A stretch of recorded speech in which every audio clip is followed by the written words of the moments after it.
Hello दोस्तों, concept of chemistry में आप सभी का स्वागत है। पिछली वीडियो में हमने IUPAC नोमेनक्लेचर पढ़ा था, तो उसमें हमने फंक्शनल ग्रुप वाले यानी क्रियात्मक समूह वाले एग्जाम्पल देखा और रूल भी देखा, रूल के साथ एग्जाम्पल भी हमने देखा।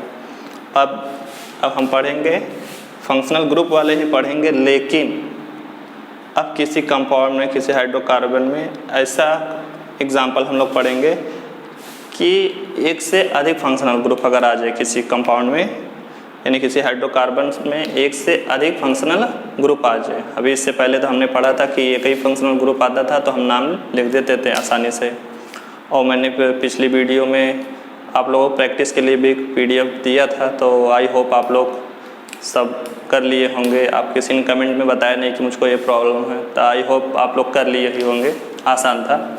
तो अब हम लोग ये देखेंगे एग्जाम्पल कि अगर फंक्शनल ग्रुप एक फंक्शनल ग्रुप नहीं बल्कि 2 या 3 फंक्शनल ग्रुप अगर आ जाएं तब नाम कैसे लिखा जाएगा। तो उसके लिए हम लोगों को प्रियॉरिटी ऑफ फंक्शनल ग्रुप पढ़ना होगा, यानी फंक्शनल ग्रुप की प्रियॉरिटी वरीयता क्या होती है, कि मतलब अगर फंक्शनल ग्रुप आ जाए कंपाउंड में, चेन में 2 आ जाए, 3 आ जाए, 4 आ जाए, तो किधर से काउंटिंग करेंगे कार्बन की, ये बात है।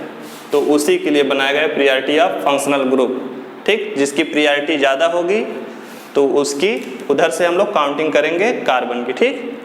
देखते हैं, अगर हम लोग नाम लिख रहे हैं किसी कंपाउंड का, ध्यान से देखें, बहुत ही आसान है। अगर हम लोग किसी कंपाउंड का नाम लिख रहे हैं तो उसमें अगर कार्बोक्सिलिक अम्ल का फंक्शनल ग्रुप आ रहा है, यानी COOH, ठीक, कार्बोक्सिलिक अम्ल का फंक्शनल ग्रुप आ रहा है, ठीक, तो उसको सबसे वरीयता देंगे। अगर इन जितने भी हैं, ये 9 बचे हैं, तो इनमें से अगर कोई आ रहा है और A आ रहा है, COOH यानी कार्बोक्सिलिक अम्ल का फंक्शनल ग्रुप, तो वरीयता यानी प्रियॉरिटी इसको देंगे, यानी जहाँ से स्टार्ट रहेगा वहीं से हम लोग कार्बन की काउंटिंग करना स्टार्ट करेंगे, ठीक। अब देखिए, कार्बोक्सिलिक अम्ल जो है अगर प्रीफिक्स में आ रहा है, तो इसका नाम हम लिखेंगे कार्बोक्सी, और अगर सफिक्स में यूज़ हो रहा है तो इसके लिए हम ओइक अम्ल यूज़ करेंगे, ठीक। कहने का मतलब ये है कि प्रीफिक्स और सफिक्स का मतलब ये है कि अगर हम लोग इसको, जैसे ये इसमें देखिए, इसमें कौन कौन सा ग्रुप, फंक्शनल ग्रुप है, COOH कार्बोक्सिलिक अम्ल का, और OH ये देखिए एल्कोहल का है, कहाँ गया, OH एल्कोहल का, ठीक। तो अगर ये दोनों साथ में आ रहे हैं, ठीक, ध्यान से बात देखिए, अगर ये दोनों साथ में आ रहे हैं तो हम लोग, मैं बताया हूँ प्रियॉरिटी किसको देंगे, COOH को, अभी बताया हूँ। तो कार्बन काउंटिंग हम लोग इधर से करेंगे, 1 2 3 4, ठीक।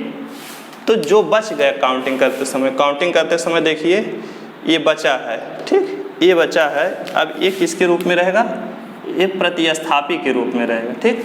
तो जो प्रतिस्थापी के रूप में है अगर, ठीक, तो प्रतिस्थापी के रूप में है तो इसको हम पूर्वलग्न में यूज़ करते हैं, ठीक, किसमें, पूर्वलग्न में, ठीक। और पूर्वलग्न में इसका नाम क्या होगा, हाइड्रॉक्सी नाम होगा, क्या, हाइड्रॉक्सी नाम होगा। लेकिन इसका क्या होगा, इसका अनुलग्न में नाम यूज़ होगा, यानी सफिक्स भी यूज़ होगा, इसका क्योंकि इसकी प्रियॉरिटी ज़्यादा है इसलिए, ठीक। अगर इसकी प्रियॉरिटी कम मान ले रहे हैं, अगर इसकी प्रियॉरिटी कम रहती, इसकी प्रियॉरिटी ज़्यादा रहती, तो इसकी अगर प्रियॉरिटी कम रहती तो इसको पूर्वलग्न में यूज़ करते हैं, ठीक, इसको पूर्वलग्न में यूज़ करते हैं। तब पूर्वलग्न में अगर इसको यूज़ करते हैं तो इसका क्या नाम होता, कार्बोक्सी। और अगर इसको हम सफिक्स में यूज़ करते हैं, जबकि ऐसा होता नहीं है, समझने के लिए सिर्फ बता रहा हूँ, अगर इसको सफिक्स में यूज़ करते हैं तो इसके लिए हम लोग यूज़ करते हैं, देखिए सफिक्स ऑल, क्या है, सफिक्स यानी अनुलग्न, ठीक। देखिए बात आगे, और फिर क्या है, सल्फोनिक अम्ल में क्या है, अगर प्रीफिक्स में आ रहा है तो क्या हो जाएगा, सल्फो, और अगर सफिक्स में सफिक्स यानी अनुलग्न में यूज़ हो रहा है तो सल्फोनिक अम्ल। एस्टर का है एक क्रियात्मक समूह, किसका क्रियात्मक समूह, एस्टर का, COOR। तो अगर पूर्वलग्न में आ रहा है तो एल्कोक्सी कार्बोनिल, अगर सफिक्स में यूज हो रहा है तो OH, ठीक। ये क्या है, COX, एसिड हेलाइड भी बोलते हैं, ठीक, अम्ल हेलाइड, बहुत कुछ बोलते हैं इसको, बात एक ही है। अगर ये पूर्वलग्न में यूज हो रहा है कौन, COX, ठीक। अगर ये पूर्व लग्न में यूज हो रहा है तो इसको क्या करेंगे, हेलो कार्बोनिल नाम लिखेंगे। अगर अनुलग्न में यूज हो रहा था ऑल हेलाइड आयल हेलाइड क्या बोलेंगे, अगर सफिक्स में यूज हो रहा था आयल हेलाइड, ठीक। अब देखिए CONH2 यानी एमाइड का फंक्शनल ग्रुप है। तो एमाइड का फंक्शनल ग्रुप अगर है ये, तो अगर ये पूर्व लग्न में यूज हो रहा है तो कार्बेमाइल, और अगर अनुलग्न यानी सफिक्स में यूज हो रहा है तो एमाइड इसका नाम होगा, ठीक। तो ऐसे ही ये CN है तो इसका क्या होगा, नाइट्राइड होगा, और इसका क्या हो जाएगा, साइनो हो जाएगा। इसमें भी साइनो ही रहेगा, ठीक। और ये COH एल्डिहाइड का क्रियात्मक समूह होता है, इसके लिए फार्मिल होगा अगर पूर्व लग्न में। और क्या होगा, ये अनुलग्न यानी सफिक्स में यूज होगा तो अल, ये पीछे बता भी चुका हूँ। ये देखिए CO है, ये कीटोन का फंक्शनल ग्रुप है CO। तो अगर ये पूर्व लग्न में आ रहा है तो ऑक्सो, और इसके अगर अनुलग्न में आ रहा है तो ओन, ठीक। वैसे ही एल्कोहल है, एल्कोहल का क्रियात्मक समूह OH है। अगर ये पूर्व लग्न में यूज हो रहा है तो हाइड्रोक्सी, और अगर अनुलग्न में यूज हो रहा है तो ऑल, ठीक। NH2 है, एमीन है, एमीन का फंक्शनल ग्रुप। अगर ये पूर्व लग्न में यूज हो रहा है तो एमिनो, और अगर अनुलग्न यानी सफिक्स में यूज हो रहा है तो एमाइन या अमाइन होता है। मैंने पहले यहाँ पे बता दिया कि अगर एक से ज़्यादा फंक्शनल ग्रुप आ जाए, देखिए OH और COOH एक कार्बोक्सिलिक अम्ल का फंक्शनल ग्रुप है और एक एल्कोहल का फंक्शनल ग्रुप है। अब इससे पहले हमने अगर एक फंक्शनल ग्रुप आ जाए तो उसका नाम लिखना हम जानते थे, लेकिन यहाँ पे फंक्शनल ग्रुप 2 आ जा रहे हैं, तो इसी के लिए प्रायोरिटी ऑफ फंक्शनल ग्रुप ये वाली टेबल ये बनाई गई है, ठीक, ताकि नाम लिखने में प्रॉब्लम ना हो, आसानी से समझ में आए, ठीक। तो हम जानते हैं कि इसका क्या, इसकी प्रायोरिटी सबसे ज़्यादा है, यानी अगर हम लोग नाम लिख रहे हैं किसी कंपाउंड का, अगर वो फंक्शनल ग्रुप ये फंक्शनल ग्रुप आ जा रहा है तो यहीं से काउंटिंग हम लोग स्टार्ट करेंगे, ठीक। तो देखिए इसलिए मैं यहाँ काउंट किया 1 2 3 4। अब ये देखिए मेन कार्बन चेन में आ गया, तो मेन कार्बन चेन में आ गया, और जो बचा है वो किस में यूज होगा, पूर्व लग्न में, ठीक, यही बात है। तो अब देखिए इसका हम लोग नाम लिखते हैं। तो सबसे पहले हम जानते हैं कि नाम कैसे लिखा जाता है। देखिए ध्यान से, देखिए दोस्तों, अब एग्जाम्पल का नाम लिखना हम लोग स्टार्ट करते हैं। यहाँ से H2 नहीं, सिर्फ H रहेगा, ठीक।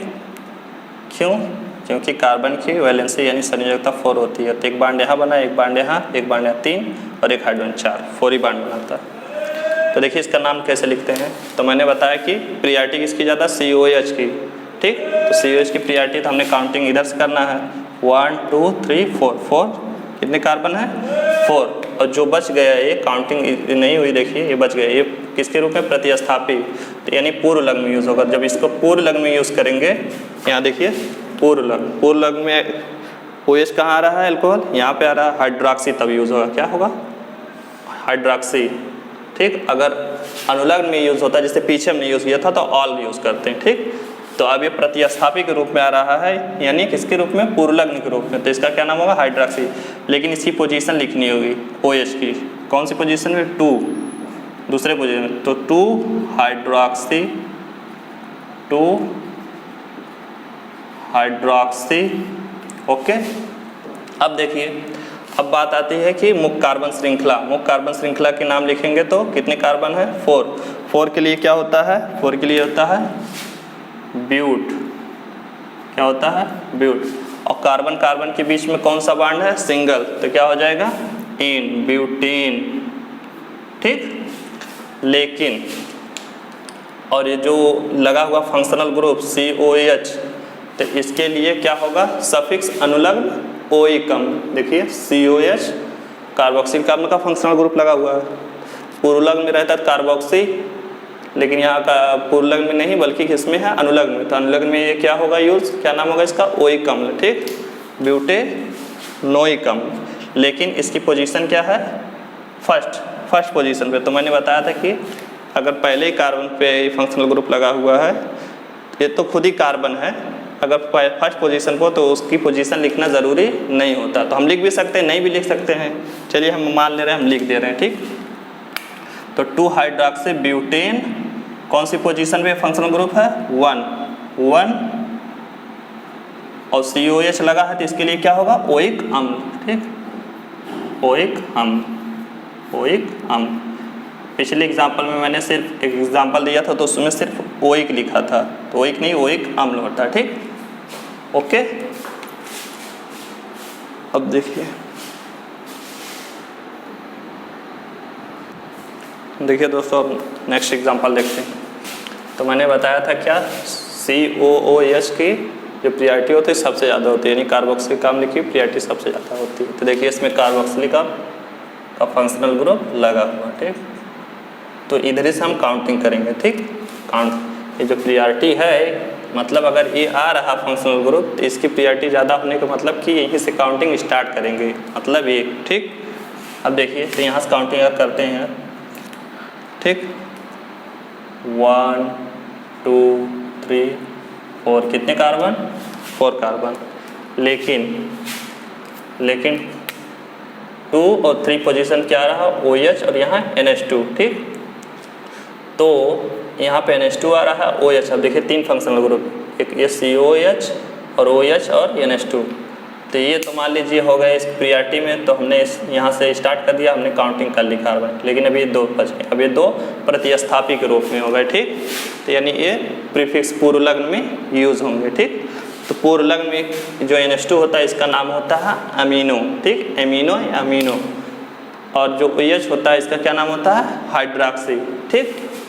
तो हम नाम लिखते हैं, लेकिन अब बात यह है कि नाम किसका पहले लिखेंगे, NH2 का लिखेंगे कि OH का, यानी अमीनो का लिखेंगे कि क्या, अमीनो का लिखेंगे कि हाइड्रॉक्सी का लिखेंगे, ठीक। तो हम लोग देखेंगे अल्फ़ाबेट में किसकी प्रियॉरिटी पहले है। यानी पिछले वीडियो में मैंने बताया था, जैसे क्लोरीन आ जाए और ब्रोमीन आ जाए तो पहले नाम किसका लिखते थे, तो हम लोग पहले किसका नाम लिखते थे? ब्रोमीन का, ठीक, क्योंकि ABCD में पहले आएगा B और C बाद में आएगा, इसीलिए। तो उसी तरह अमीनो एसिड में देखिए A पहले आ रहा है और हाइड्रॉक्सी में H आ रहा है। तो ABCD में A पहले आता है, H बहुत बाद में आता है, ठीक। तो यानी पहले अमीनो का लिखेंगे, ठीक। देखते हैं, तो देखिए कौन सी पोजीशन पे है NH2? 3, तो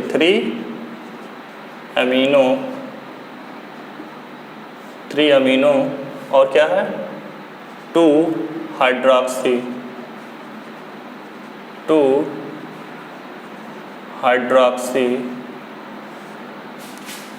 ठीक। अब देखिए कितने कार्बन? 1 2 3 4 कार्बन है। ये तो हो गया, प्रतिस्थापी के नाम लिख लिया। अब कार्बन ये जो लंबी श्रृंखला इसका नाम लिखना है। 2 हाइड्रॉक्सी, कितने कार्बन? 4 के लिए ब्यूट, और कार्बन भी सब जगह सिंगल बॉन्ड है, सिंगल बॉन्ड हो 10 होता है, ब्यूटेन। और यहाँ पे जो फंक्शनल ग्रुप लगा हुआ कौन सी पोजीशन? 1, ठीक। तो इसके लिए 1 ओइक, और COH के लिए क्या होता है? अनुलग्न ओइक यूज होता है। मिटा दिया हूँ कम जगह होने की वजह से, आप लोग कॉपी में अपने देख सकते हैं, जो PDF मैंने डिस्क्रिप्शन बॉक्स में दी, ठीक। ब्यूटेन 1 ओइक, अगर ये 1 नहीं लगाते डायरेक्ट इसको जोड़ देते ऐसे करके, ऐसे ब्यूटेनोइक, तो भी ये सही रहता। क्यों? क्योंकि फर्स्ट कार्बन पे ही ये फंक्शनल ग्रुप लगा हुआ, ठीक। फर्स्ट कार्बन के साथ ये खुद ही फंक्शनल ग्रुप में कार्बन है फिलहाल। तो अगर यहाँ पे फर्स्ट कार्बन पे या लास्ट कार्बन पे रहे अगर जो फंक्शनल ग्रुप यानी कार्बन, तो इसका जो नाम है यहाँ पे प्लेस यानी नहीं लिखना होता है। कहने का मतलब कि प्लेस लिखना ज़रूरी नहीं है। अगर कहाँ पे लास्ट पे या पहले कार्बन पे फंक्शनल ग्रुप या प्रतिस्थापी आ जा रहा है तो उसकी पोजीशन लिखना ज़रूरी नहीं, तो लिख भी सकते हैं या नहीं भी लिख सकते हैं, ठीक। लेकिन नेक्स्ट एग्जांपल देखते हैं। नेक्स्ट एग्जांपल क्या है? देखिए इसमें भी COH है और क्या OH है। तो हम लोग जानते हैं कि प्रियॉरिटी इसकी ज़्यादा होती है, 10 काउंटिंग करेंगे, 1 2 3 एंड 4, ठीक। और ये प्रतिस्थापी होगा तो प्रतिस्थापी के नाम सबसे पहले लिखते हैं, हम सब जानते हैं। कौन सी पोजीशन पे है? 4 पे है, तो क्या होगा? 4 हाइड्रॉक्सी, क्या होगा ना? 4 हाइड्रॉक्सी, ठीक। कितने कार्बन है? 4 के लिए क्या होता है? ब्यूट। और ये COH लगा है तो क्या होगा? COH लगा है तो क्या होगा? ओइक। इसके लिए सफिक्स यानी अनुलग्न क्या हो जाएगा? ओइक। तो ब्यूटेनोइक, और यहाँ पे अम्ल रहेगा ब्यूटेन 1 ओइक अम्ल, ठीक। और यहाँ पे भी हो जाएगा ब्यूटेनोइक अम्ल, ठीक, 4 हाइड्रोक्सी ब्यूटेनोइक अम्ल। नेक्स्ट एग्जांपल देखते हैं। देखिए इसमें क्या आएगा, OH आ रहा है फंक्शनल ग्रुप और NH2। ठीक, तो यहाँ देखते हैं प्रियॉरिटी किसकी ज़्यादा है।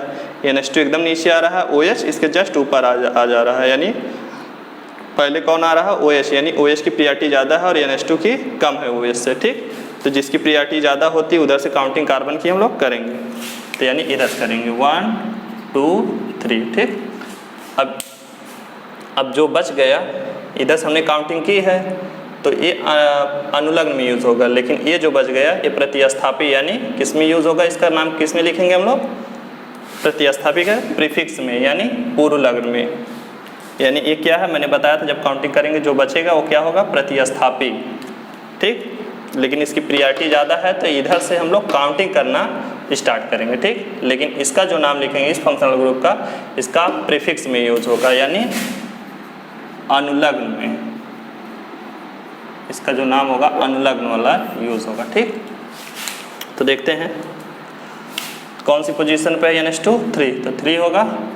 और इसके लिए हम लोग क्या यूज़ करते हैं, एमिनो। क्या यूज़ करते हैं, एमिनो, एमिनो या अमीनो, 3 एमिनो।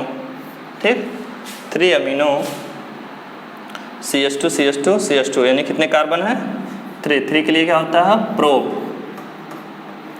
ठीक, और देखिए कौन सी पोजीशन पे है ये लगा हुआ फंक्शनल ग्रुप, फर्स्ट पोजीशन पे, तो 1 और OH लगा है यानी एल्कोहल का फंक्शनल ग्रुप। तो जो होता है अनुलग्न यूज़ होता है वो ऑल यूज़ होता है, मैंने पिछले लेक्चर में बताया था क्या होता है, ऑल। तो प्रोप 1 ऑल। ठीक, और इसको हम लोग इस तरफ से भी लिख सकते हैं, फर्स्ट पोजीशन पे फंक्शनल ग्रुप लगा हुआ तो ज़रूरी नहीं है कि हम इसकी पोजीशन लिखें, तो डायरेक्ट लिख सकते हैं प्रोपेनॉल। ठीक, आई होप आप लोगों को वीडियो पसंद आई होगी, तो हमारे इस चैनल को ज़्यादा से ज़्यादा लाइक करें, कमेंट करें, शेयर करें। ठीक, और अब एक लास्ट लेक्चर IUPAC नेमिंग पे और बचा है। ठीक, और इसका जो भी पढ़ाया गया है इसका PDF आपको डिस्क्रिप्शन बॉक्स में मिल जाएगा। ठीक, और इसके बाद जो लेक्चर आएगा वो भी IUPAC पे रहेगा। ठीक, लेकिन फिर उसके बाद जो लेक्चर आएगा तो उसमें हम लोग स्टार्ट करने वाले हैं halo alkane and hello arene. ठीक, और आपका वो सिलेबस स्टार्ट हो जाएगा। ये भी सिलेबस का पार्ट है, लेकिन इसको जब हम लोग सीख लेंगे IUPAC नेमिंग लिखना, तो हम लोग को ऑर्गेनिक केमिस्ट्री में बहुत चैप्टर हैं, उसमें सब में IUPAC पूछेगा। ठीक, उसमें कई चैप्टर, हर चैप्टर में IUPAC नेमिंग करना होता है। तो हम लोग जब पढ़े रहेंगे तभी तो IUPAC नेमिंग पढ़ा उसमें समझ में आएगा। ठीक, जैसे है halo alkane and hello arene है, एल्कोहल फिनाल एंड ईथर है, कार्बोक्सिलिक अम्ल है, एल्डिहाइड है, कीटोन है, सबका वहाँ पे क्या नाम लिखना रहेगा। ठीक, तो यहाँ पे जब पढ़े रहेंगे तो वहाँ पे आसानी के साथ हम लोग सबका नाम लिख सकते हैं। ठीक, तो इसीलिए यहाँ पे पढ़ाया दिया जा रहा है पहले ही, कि ताकि वहाँ पे कोई प्रॉब्लम ना हो। इसीलिए मैं आपका बेस मजबूत करना चाहता हूँ, ताकि जिनको भी केमिस्ट्री से डर लगती है वो डरे ना।